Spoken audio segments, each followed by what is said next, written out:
All right, man. So I know a new 2K can bring a lot of shooting struggles.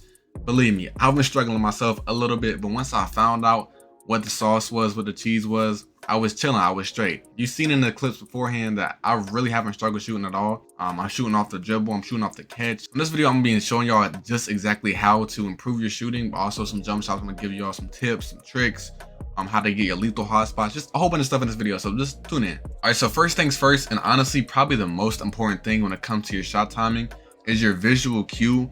This is similar to what they had last year with the early, late, very late, all that stuff. And it's not exactly like it was last year. It's more of like an actual visual cue. It's not like in that order. So I have it on set point right now. I have some friends that use push. Everybody's been telling me to use push. I can't use it. It's too slow.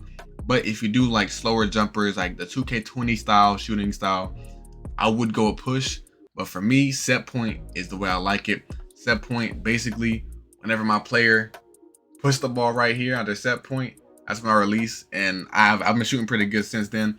But the push is just when they're pushing the ball out on their release, and then obviously release is when they're about to release it. And there's also jump. I would not use jump. Jump is super duper fast. The park is really delayed right now, so it's gonna be really hard to get your shot off with jump. But yeah, set point if you want a quicker shot, and then I would go with push if you want like a little bit slower, more like fluid shot. And just for reference, my badges aren't that crazy. Now I know I do have gold agent 3s, which helps me out a whole lot.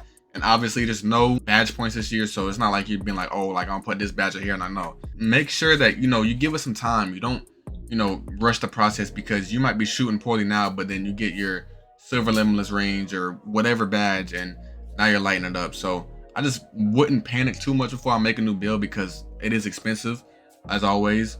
So I would just go ahead and make sure you at least get your badges of gold before you start looking elsewhere to make a new build. That is if you have like an 80 or plus 3-pointer. If you have like a 75 3-pointer, you want to make a new build that can shoot better, by all means. Also, this is very self-explanatory, one of the oldest tricks in the book, but these jump shot boosts, they do help. Now, I wouldn't rely on them solely. Some people think they're actually just not even boosts, that 2K's just scamming us. If they are, they are. I don't know, maybe it's a mental thing, but for me, I feel like I shoot a little bit better with the boost. I wouldn't say it's a drastic difference, but boosts definitely help if you're struggling. Something very, very important that not a lot of people know about is actually the lethal shooter gym, the art of shooting gym over here, right by the my team building. You come over here, and I'm about to show you what it does. All right, so literally you come in this lethal shooter gym, and if he has the drill for you to do, he'll give you a drill. You just walk up to him, he'll give you a drill, and you got to shoot 10 shots from whatever hotspot you want to work on. So I'll pop up a menu where you can choose your hotspots and which ones you want to work on.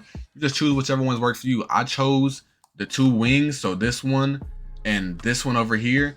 Now, it's going to give you the hotspot if you complete the challenge, if you shoot well enough, which I think is getting 3 stars. But if you're a corner sitter, you can choose corner. If you want your mid-range hotspots, wherever you want it from, you can choose. But it'll make them hot, and then if you really start sparking, you see this one is purple. This means it's a lethal spot. This means it's absolutely like it's above the hotspot, something we never had in 2K before. Now, I will say there's a major difference between no hotspots to lethal hotspots and the regular hotspots. So yeah, coming in this art of shooting gym and just picking out which spots you want to shoot from. Maybe if you're a corner sitter, like I said, maybe if you're a guard like me, you might want the wings, top of the key. I don't know where I want your hotspots from, but you get 2 hotspots every time you come in here that you can work on. Now, I'm not too sure how often you get to do this drill. They haven't really released that yet. They said that the Brickley gym is only open for the Brickley drills Monday through Thursday, and then the weekend is just 5v5 scrimmages. I don't know what it is for a lethal shooter, but definitely if you have not came here yet, please make sure you stop by here, because this is a very, very key part of you being able to hit your jump shots. And just to kind of show you what I'm talking about when I'm talking about the set point, you're gonna see here when I'm shooting, look, I'm about to shoot and I'm about to release right as my dude gets it right to his set point right here. And obviously if you have release, you're gonna hold it a little bit longer when he's releasing it, but as soon as he gets to his set point, I release it and it's butter every time. But I'm about to push all on the sauce right now for the best jumpers at each height. Also, a very, very minute detail, but make sure y'all have your meter off. It gives you a 20% boost. There's no reason why you should have the meter on in 2023. I'm not gonna lie. I understand some people might think they need it for a visual cue, but you're way better off just using your visual cues on your jump shot and having no meter. You're gonna notice an extreme difference in your make percentage. All right, so for my 6'4" and under guards, you can see I done made a whole bunch of jump shots. My guard is 6'3". I done use all the jump shots in the world. I tried out Smart, I tried out Steph with a different upper, I tried out KPJ, I tried out Stockton, I tried everything. The most success I've had so far has been with this jump shot. This jump shot I'm using right now is Steph Curry base, Darius Garland upper, and then Trae Young upper 2, and then 67-33 split. Shout out to Splash Edition. I actually got a jump shot from him, and I haven't missed since. I'm not gonna lie. Y'all seen what I was shooting like. So this is the jump shot I will go with if you're a smaller guard. Now I had to get on a new build that I haven't even upgraded yet to show y'all, but when it comes to 6'6" and up jump shots, if you want something off the dribble, if you're a guard, I would go with Kobe Bryant for like my 6'6" PGs, the shooting guards, and shooting off the dribble. I would go with Kobe Bryant. That's honestly the only really good one I've seen so far. Now, if you're a lockdown, luckily you have a lot of options to choose from this year. You have this Brazdeikis jump shot. This base is really good. I've seen a lot of people using it. I personally think it's a really nice jump shot.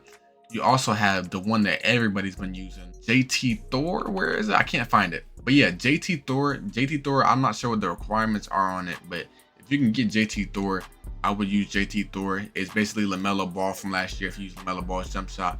And if you use O'Shea Brissett last year, that jump shot is now Dyson Daniels. I'm not sure if I can get it on this build, but yeah, those are the bases you want to use. And on the upper, honestly, it's just preference. I would probably go with like a Kobe upper if you can get Kobe's upper. If not, I'll maybe go with one of Mikhail's uppers. I like Mikhail's uppers. I know some people don't like it, so I would honestly go with Kobe. KCP is a good upper as well. The uppers don't really matter though. The grades, I don't believe in the grades actually matter. And I think honestly, if you use either Dyson Daniels or JT Thor or Brazdeikis, you should be straight. Now, when it comes to my big men, it comes to those dudes that are 6'9" and above, it's not showing me any of the jump shots that I'm about to tell y'all right now, but just trust my word. I would use Eric Pascal. Eric Pascal, in my opinion, is the best base this year for the big men. It's really quick. You get a really high jump. It's similar to like base 11 back in the day. It's not the same like straight up and down, but it's very similar. So I would honestly go with Eric Pascal. The uppers don't matter too much. If you wanted to use an upper like Bol, I know that's a good upper. Also, Jonathan Isaac is a really slept on one, but it is slow. I will say Jonathan Isaac is slow, but it's a really easy base to time. Also, nobody at all is actually talking about this jumper, but I've used it and I can vouch for it. Kenyon Martin Jr., he has a really solid jumper. It's not too fast, but you know, you're going to be able to get the shot off in time, and it's going to be a really smooth jumper. It's going to be easy to time. Yeah, man, so that was me putting y'all onto the sauce when it comes to the jumpers, man. I know y'all might be struggling, but just keep shooting, man. It's like good life lesson. Just keep shooting, man. Make sure y'all drop a subscribe if it helped y'all, man. Like the video. We're about to be doing more 2K24 stuff, man. I appreciate you tuning in.